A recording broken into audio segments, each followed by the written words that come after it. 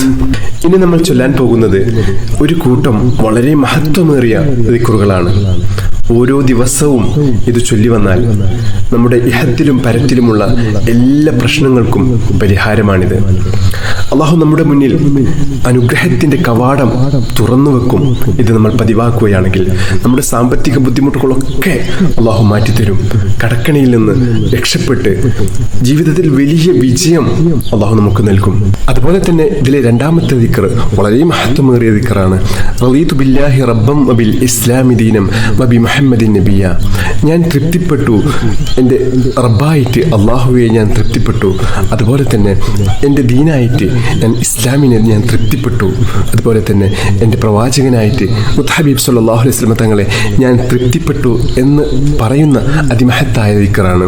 അപ്പോൾ ഇത് ചൊല്ലുന്ന സമയത്ത് നമ്മൾ ആ അർത്ഥം കൂടി മനസ്സിൽ കരുതേണ്ടതാണ്. കാരണം ഇത് മനസ്സറിഞ്ഞിട്ട് ചൊല്ലുന്ന ആളുകളെ അള്ളാഹു രണ്ട് ലോകത്തും പൊരുത്തപ്പെടുമെന്ന് മുത്തഹബീബ് സല്ലല്ലാഹു അലൈഹി വസല്ലം തങ്ങൾ പറഞ്ഞിട്ടുണ്ട്. അതുകൊണ്ട് നമ്മൾ ചൊല്ലുന്ന ഓരോ ദിക്റുകളും അള്ളാഹുവിന് വളരെ ഇഷ്ടമുള്ള ദിക്റുകളാണ് നമ്മൾ ചൊല്ലുന്നത് എന്ന് നമ്മൾ മനസ്സിൽ കരുതിയിട്ട് ചൊല്ലുക. ബിസ്മില്ലാഹില്ലദീ ലാ യദുറു മഅ ഇസ്മിഹി ശൈഉൻ ഫിൽ അർളി വലാ ഫിസ് സമാഅ വഹുവസ് സമീഉൽ അലീം. ബിസ്മില്ലാഹില്ലദീ ലാ യദുറു മഅ ഇസ്മിഹി ശൈഉൻ ഫിൽ അർളി വലാ ഫിസ് സമാഅ വഹുവസ് സമീഉൽ അലീം. ബിസ്മില്ലാഹില്ലദീ ലാ യദുറു മഅ ഇസ്മിഹി ശൈഉൻ ഫിൽ അർളി വലാ ഫിസ് സമാഅ വഹുവസ് സമീഉൽ അലീം. رضيت بالله ربا وبالإسلام دينا وبمحمد صلى الله عليه وسلم نبيا. رضيت بالله ربا وبالإسلام دينا وبمحمد صلى الله عليه وسلم نبيا. رضيت بالله ربا وبالإسلام دينا وبمحمد صلى الله عليه وسلم نبيا. سبحان الله وبحمده عدد خلقه ورضا نفسه وزنة عرشه ومداد كلماته. سبحان الله وبحمده عدد خلقه ورضا نفسه وزنة عرشه ومداد كلماته. سبحان الله وبحمده عدد خلقه ورضا نفسه وزنة عرشه ومداد كلماتي. اللهم إني أصبحت أشهدك وأشهد حملة عرشك وملائكتك وجميع خلقك أنك أنت الله لا إله إلا أنت وحدك لا شريك لك وأن محمدا عبدك ورسولك. اللهم إني أصبحت أشهدك وأشهد حملة عرشك وملائكتك وجميع خلقك أنك أنت الله لا إله إلا أنت وحدك لا شريك لك وأن محمدا عبدك ورسولك. اللهم إني أصبحت أشهدك وأشهد حملة عرشك وملائكتك وجميع خلقك أنك أنت الله لا إله إلا أنت وحدك لا شريك لك وأن محمدا عبدك ورسولك. اللهم إني أصبحت أشهدك وأشهد حملة عرشك وملائكتك وجميع خلقك أنك أنت الله لا إله إلا أنت وحدك لا شريك لك وأن محمدا عبدك ورسولك اللهم ما أصبح بي من نعمة أو بأحد من خلقك فمنك وحدك لا شريك لك فلك الحمد ولك الشكر اللهم إني أعوذ بك من الهم والحزن وأعوذ بك من العجز والكسل وأعوذ بك من الجبن والبخل وأعوذ بك من غلبة الدين وقهر الرجال يا حي يا قيوم برحمتك أستغيث يا حي يا قيوم برحمتك أستغيث يا حي يا قيوم برحمتك أستغيث اللهم عالم الغيب والشهادة فاطر السماوات والأرض رب كل شيء ومليكه أشهد أن لا إله إلا أنت أعوذ بك من شر نفسي ومن شر الشيطان وشركه بسم الله الرحمن الرحيم الحمد لله رب العالمين اللهم صل على سيدنا محمد وعلى آله وصحبه وسلم اللهم يا الله يا الله يا رحمن يا الله يا رحيم يا الله يا ملك يا الله يا قدوس يا الله يا سلام يا الله يا مجيب يا الله يا مجيب يا الله يا مجيب يا الله اللهم اغفر لنا ذنوبنا وخطايانا كلها اللهم أنعشنا واجبرنا واهدنا لصالح الأعمال والأخلاق إنه لا يهدي لصالحها ولا يصرف سيئها إلا أنت اللهم توفنا وأحلنا مسلمين وألحقنا وإياهم بالصالحين اللهم ربنا تقبل منا إنك أنت السميع العليم وتب علينا إنك أنت التواب الرحيم اللهم آتنا خير الدنيا وخير الآخرة مسرف عنا شر الدنيا وشر الآخرة اللهم عافنا من كل بلاء الدنيا ومصيبات كلها وفتنها عذاب الآخرة اللهم احسن عاقبتنا في الأمور كلها وأجرنا من خزي الدنيا وعذاب الآخرة اللهم اجعل صباحنا هذا صباحا مباركا إلى الخير قريبا وعن الشر بعيدا لا خاسئا ولا خاسرا اللهم إنا نسألك خير الصباح وخير المساء وخير القدر وخير الليل وخير النهار وخير ما جرى به القلم ونعوذ بك من شر الصباح وشر المساء وشر القدر وشر الليل وشر النهار وشر ما جرى به القلم اللهم اجعل صباحنا هذا صباح الصالحين وألسنتنا وألسنة الذاكرين وقلوبنا قلوب الخاشعين وأبداننا أبدان المطيعين وأعمالنا أعمال المتقين ونبحنا عن نومة الخاشعين اللهم اشركنا في دعاء الصالحين اللهم إنا نسألك خير هذا اليوم فتحه ونصره ونوره وبركته وهداه يا رب العالمين اللهم اجعل آخر كلامنا وكلام والدينا عند الموت قول لا إله إلا الله توفنا وأحلنا مسلمين وألحقنا وإياهم وألحقناهم بالصالحين. اللهم ربنا آتنا في الدنيا حسنة وفي الآخرة حسنة وقنا عذاب النار. اللهم ربنا تقبل منا إنك أنت السميع العليم وتب علينا إنك أنت التواب الرحيم. آمين برحمتك يا أرحم الراحمين.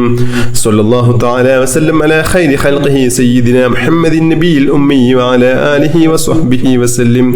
سبحان ربك رب العزة عما يصفون وسلام على المرسلين والحمد لله رب العالمين. بحق صلى الله على محمد صلى الله عليه وسلم. صلى الله على محمد صلى الله عليه وسلم. اللهم صل على محمد يا رب صل عليه وسلم. بحق جميع الأنبياء والمرسلين والحمد لله رب العالمين.